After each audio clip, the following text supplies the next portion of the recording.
آپ کے سامنے کچھ تاریخی حوالے سے مدینہ کی روانگی پڑھنا چاہتا ہوں کہ تاریخ میں مدینہ کی روانگی کی حقیقت کیا ہے۔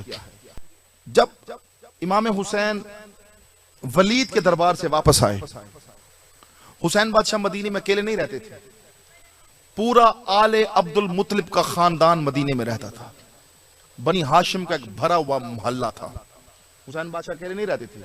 جب حسین بادشاہ ولید کے دربار سے واپس آئے تو حسین بادشاہ نے آل عبد المطلب کے تمام افراد کی ایک میٹنگ کی، ایک بیٹھک بلوائی۔ اس میں حارث بن عبد المطلب کی اولاد بھی شامل تھی، زبیر بن عبد المطلب کی اولاد شامل تھی، آل عباس بھی شامل تھی، آل جعفر طیار بھی شامل تھی اس کے اندر۔ اس تمام خاندان کو حسین بادشاہ نے بلایا۔ جہاں پر جب حسین بادشاہ نے ان کو اپنے گھر پر بلایا بیٹھک کے لیے، میٹنگ کے لیے، تو مرکزی مسند پر حسین بادشاہ بیٹھ گئے اور 100 سے زیادہ حسین بادشاہ کے خاندان کے مرد حضرات اس بیٹھک میں شامل تھے۔ کچھ لوگوں نے روایت میں 72 نام لکھے، کچھ نے 102 یا 104 نام لکھے، وہ سارے نام کتب میں لکھے ہوئے ہیں۔ جب وہ سب کے سب تشریف فرما ہو گئے تو حسین بادشاہ نے سارا واقعہ بیان کیا کہ ولید نے دربار میں بلایا ہے اور مجھ سے بیعت مانگی ہے۔ میں حسین ابن علی ہوں، میں حجت خدا ہوں، ہم پر کسی کی اتباع حرام ہے، ہم کسی کی بھی بیعت نہیں کر سکتے۔ آپ سب میرے خاندان کے افراد ہیں، میرے بزرگ بھی ہیں اور میرے بھائی بھی ہیں، میرے بیٹے بھی بیٹھے ہیں، تو جو میرے بزرگ ہیں خاندان کے وہ مجھے مشورہ دیں اس حال میں مجھے کیا کرنا چاہیے۔ حالانکہ میں نے یہ فیصلہ کیا ہے کہ میں مدینہ چھوڑ دوں۔ میں مدینہ اس لیے چھوڑنا چاہتا ہوں، میں نہیں چاہتا کہ جہاں پر روضہ رسول ہو وہاں پر فساد ہو۔ اور میرا نانا فرما کر گیا تھا کہ اے حسین، میرے دین کی تکمیل تیری شہادت کے بعد ہوگی۔ اسلام کو بچانے کے لیے حسین تو نے خون دینا ہے فرات کے کنارے۔ میں نے آپ کو اپنے نانا کی حدیث بھی سنا دی، آپ بتائیں اب میں کیا کروں۔ تو سب سے پہلے عبداللہ ابن عباس جو بزرگ تھے خاندان کے، وہ کھڑے ہوئے، انہوں نے حسین بادشاہ کو کہا آخری اور حتمی فیصلہ تو ہوگا آپ کا، کیونکہ آپ ہمارے سردار ہیں، آپ حجت خدا ہیں، ہمارا کوئی بھی مشورہ آپ کی بات کے آگے اہمیت نہیں رکھتا، لیکن اگر آپ پوچھتے ہیں تو میں بڑے ادب سے اجازت لیتے ہوئے یہ کہنا چاہتا ہوں اے حسین آپ مدینہ مت چھوڑیں، کیونکہ آپ کے بابا پر بھی ایک مشکل وقت آیا تھا، علی ابن ابی طالب پر، وہ اس وقت تنہا رہ گئے تھے مدینے میں، لیکن کسی حاکم کی جرت نہیں ہو سکی تھی کہ علی بادشاہ کو نقصان پہنچا سکے۔ ہم آل عبد المطلب کے سب جوان ہیں جن میں 100 سے زیادہ وہ طاقتور جنگجو شیر جوان موجود ہیں، کسی کی جرت ہی نہیں کہ ہمارے ہوتے ہوئے آپ کو ایذا پہنچا سکے۔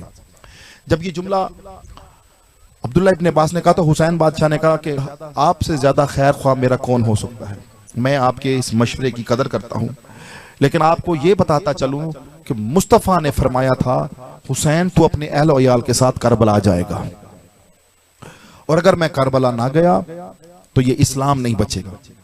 اس کے بعد آل عبد المطلب میں سے ایک اور بزرگ کھڑے ہوئے، انہوں نے مشورہ دیا کہ جس طرح امام حسن نے صلح کر لی تھی آپ بھی ویسے صلح کر لیں، امام حسن نے صلح کر لی تھی آپ بھی ویسے صلح کر لیں اور خاموشی سے یہاں پر وقت گزاریں۔ اب محمد حنفیہ کھڑے ہوئے، محمد حنفیہ نے کہا کہ آپ مدینہ نہ چھوڑیں بلکہ عرب کی باقی ریاستوں کے جو گورنر ہیں ان کا آپ انتظار کریں، ان کا رد عمل کیا ہے یزید کے بارے میں، کہ آیا وہ یزید کی حکومت کو مانتے ہیں یا نہیں مانتے۔ تو آخر میں جناب عبداللہ ابن جعفر طیار کھڑے ہوئے، انہوں نے کہا اے حسین اگر آپ جانا ہی چاہتے ہیں مکہ تو میرا مشورہ ہے آپ مکے میں وہاں پر جائیں جہاں شیب امیر المومنین ہے، جہاں حضرت علی آپ کے بابا علی کا گھر ہے۔ آپ کے بابا کا گھر مکے کے 2 پہاڑوں کے درمیان ہے، وہ ایک محفوظ جگہ ہے اور کسی کی جرت نہیں ہوگی آپ پر وہاں حملہ کر سکے اور ایذا پہنچا سکے، اور ہم مدینے کے جوان بھی آپ کے ساتھ جائیں گے اور آپ کو کوئی تکلیف نہیں پہنچے گی۔ جب یہ بات جناب عبداللہ نے کی تو امام حسین نے کہا میں آپ کے مشورے پر عمل کرتے ہوئے مکہ جاتا ہوں، لیکن یہ بات طے ہے کہ بے شک مکہ چلا جاؤں آخر میں نے جانا کربلا ہے، کیونکہ محمد کہہ کر گئے تھے حسین جب تک تو قربانی نہیں دے گا میرا دین نہیں بچے گا۔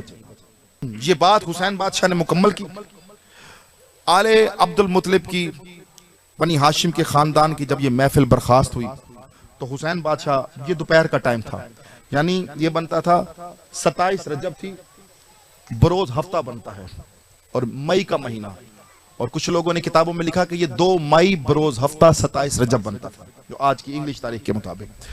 صبح کے وقت یہ میٹنگ شروع ہوئی، دوپہر کو جب یہ میٹنگ ختم ہوئی تو حسین بادشاہ نے ارادہ کیا مسجد نبوی میں نماز پڑھانے کا، کیونکہ آل محمد کے گھروں کے دروازے مسجد نبوی کے صحن میں کھلتے تھے۔ تو حسین بادشاہ مسجد میں گئے نماز پڑھانے کے لیے، تو اس دن ولید مسجد میں نماز پڑھانے نہ آیا، اس کو معلوم ہو گیا تھا کہ حسین بادشاہ اپنے خاندان کے ساتھ تشریف فرما ہے۔ جب حسین بادشاہ وہاں مسجد میں آئے، حسین بادشاہ نے مسجد میں نماز پڑھائی۔ جب نماز پڑھا کر حسین بادشاہ فارغ ہوئے تو مروان جو ولید کا مقرر کردہ نمائندہ تھا وہ آیا حسین بادشاہ کے پاس۔ اس نے آتے ہی حسین بادشاہ کے دونوں ہاتھوں کو اپنے ہاتھوں میں تھاما اور دونوں گھٹنے زمین پر رکھ کر بیٹھ گیا اور کہنے لگا، مولا میں نے جو عمل کل سر انجام دیا تھا دربار میں اس کی معافی چاہتا ہوں۔ امام حسین اس کو دیکھ رہے تھے اور باقی صحابی بھی دیکھ رہے تھے، اور پھر وہ ہاتھ تھام کر حسین بادشاہ کہتا ہے مکارانہ انداز میں، مولا یزید کے بارے میں لوگوں نے غلط مشہور کیا ہوا ہے، مولا یزید نمازی بھی ہے، یزید روزے دار بھی ہے، یزید قرآن بھی پڑھتا ہے۔ اب تخیل ذہن میں لائیں کہ مروان نے حسین بادشاہ کا ہاتھ تھاما ہوا ہے اور وہ مکارانہ انداز میں یزید کی وکالت کر رہا ہے، یعنی اس کی خواہش ہے کسی طریقے سے حسین یزید کو تسلیم کر لیں۔ اور پھر آہستہ سے کہتا ہے، تاکہ باقی اصحاب نہ سنیں، آہستہ سے کہتا ہے امام حسین کو کہ مولا جیسے میں نے آپ کے ہاتھ تھامے ہوئے ہیں آپ چپ کر کے ویسے میرے ہاتھ تھام لیں، باقی معاملات میں سنبھال لوں گا۔ اتنا کہنا تھا یا حسین کے چہرے پر جلال آیا۔ حسین نے فوراً انا للہ و انا الیہ راجعون پڑھ کر جھٹکے سے ہاتھ کو چھڑوایا اور ڈانٹتے ہوئے اسے کہا کہ وائے ہو تجھ پر، لعنت ہو تجھ پر، تو وقت کی حجت سے خفیہ بیعت کروانا چاہتا ہے، تو حجت خدا سے خفیہ بیعت کروانا چاہتا ہے۔ ہم پر غیر معصوم کی اطاعت حرام ہے، میں یہ عمل سر انجام نہیں دے سکتا۔ جب یہ بات ہوئی تو مروان وہاں سے بھاگ گیا۔ اب سرکار کو مکمل یقین تھا کہ اب میں نے مدینہ چھوڑ دینا ہے۔ اب حسین بادشاہ اپنے گھر تشریف لائے۔ جب اپنے گھر آئے تو شہزادی شام حضرت زینب سلام اللہ علیہ یہ آئی حسین بادشاہ کے پاس، کہ میں نے سنا آپ نے ارادہ کیا ہے کہ آپ نے سفر پر جانا ہے، تو ضرور آپ نے فہرست تیار کی ہوگی۔ مردوں کو تیاری میں اتنا وقت نہیں لگتا، لیکن مستورات کو تیاری میں کچھ وقت لگتا ہے۔ تو مولا جو مستورات کی فہرست ہے اس فہرست کو بیان کیجئے، اس کے مطابق مستورات بھی اپنی تیاری کریں۔ حسین بادشاہ نے حضرت عباس کو بلایا اور مستورات کی فہرست تیار کروائی۔ جب مستورات کی فہرست تیار کروائی تو اس فہرست میں علی کی بیٹی یا حسین کی بہن شہزادی شام کا نام نہیں تھا۔ بی بی پریشان ہو گئی، کہا بھیا میں آپ کے ساتھ سفر میں نہیں جاؤں گی۔ حسین بادشاہ نے روتے ہوئے کہا آپ کے بغیر میرا سفر ممکن ہی نہیں۔ تو بی بی نے پوچھا بھیا پھر میرا نام فہرست میں کیوں نہیں لکھا؟